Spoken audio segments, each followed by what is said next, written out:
पूर्व मुख्यमंत्री एवं कांग्रेस नेता सचिन पायलट सोमवार को उदयपुर पहुंचे, जहां उन्होंने एक प्रेस कॉन्फ्रेंस के दौरान केंद्र सरकार और राजस्थान की बीजेपी सरकार पर जमकर निशाना साधा।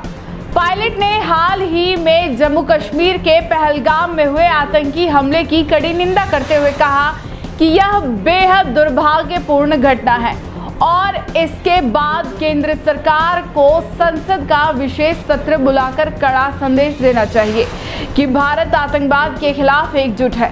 उन्होंने कहा कि इस तरह की घटनाएं न केवल देश की सुरक्षा व्यवस्था पर सवाल खड़े करती है, बल्कि यह भी दिखाती है कि पड़ोसी मुल्क भारत की सहनशीलता को चुनौती दे रहा है। राजस्थान की भाजपा सरकार पर हमला बोलते हुए पायलट ने मुख्यमंत्री भजनलाल शर्मा को वादा खिलाफी का दोषी ठहराया। उन्होंने कहा कि सरकार ने चुनाव से पहले जो वादे जनता से किए थे वे आज भी अधूरे हैं। पायलट ने भ्रष्टाचार के मुद्दे पर भी सरकार को घेरा और कहा कि सिर्फ नाम मात्र की कार्रवाइयों से भ्रष्टाचार खत्म नहीं होगा। उन्होंने सवाल उठाया कि अगर सरकार वाकई ईमानदार है तो भ्रष्टाचारियों पर सख्त कार्रवाई करने से उन्हें कौन रोक रहा है।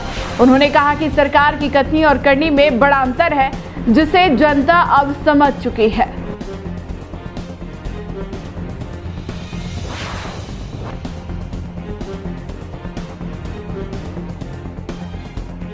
दो पहला प्रस्ताव था जो पहलगाम में आतंकी ने हमला किया और निर्दोष सैलानियों का जो नरसंहार किया है, मैं समझता हूँ वो एक पाकिस्तान द्वारा एक तरह का आक्रमण है भारत के ऊपर और उसका पर्याप्त जवाब देना मुझे लगता है समय आ चुका है उस बात का। और कांग्रेस पार्टी ने और समूचे विपक्ष ने निसंकोच भाव से और पूरी ताकत के साथ सरकार को समर्थन दिया है। जो भी उचित कार्रवाई करनी है सरकार को करनी चाहिए।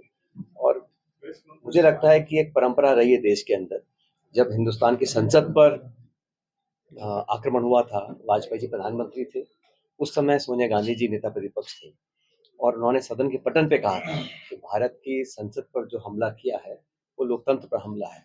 और उसमें उस समय कांग्रेस पार्टी ने वाजपेयी जी सरकार को पूरा समर्थन दिया और जवाबी कार्रवाई के लिए उनको ताकत देने का काम किया था।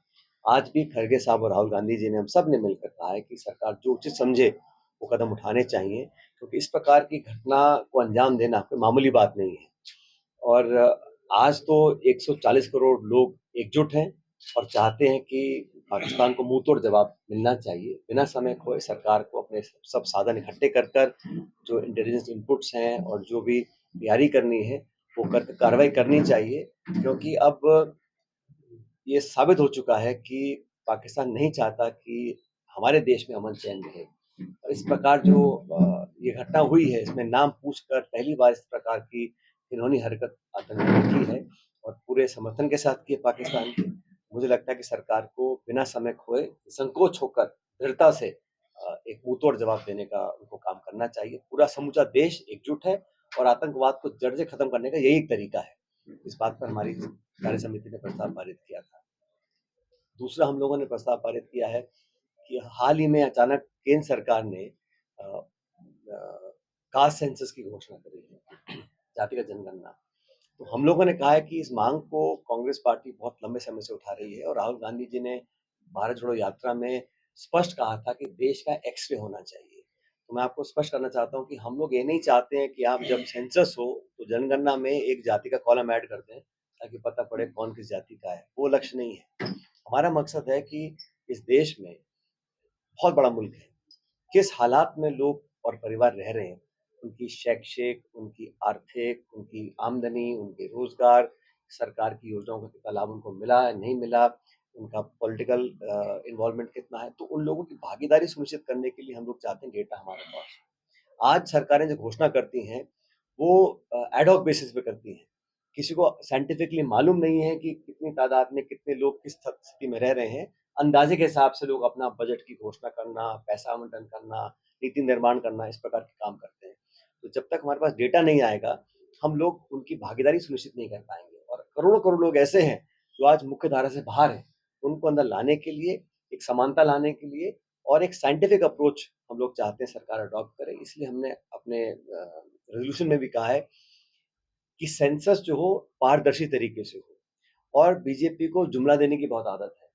उन्होंने एक जुमला दिया महिला आरक्षण का, कब लागू करेंगे पता किसी को नहीं है।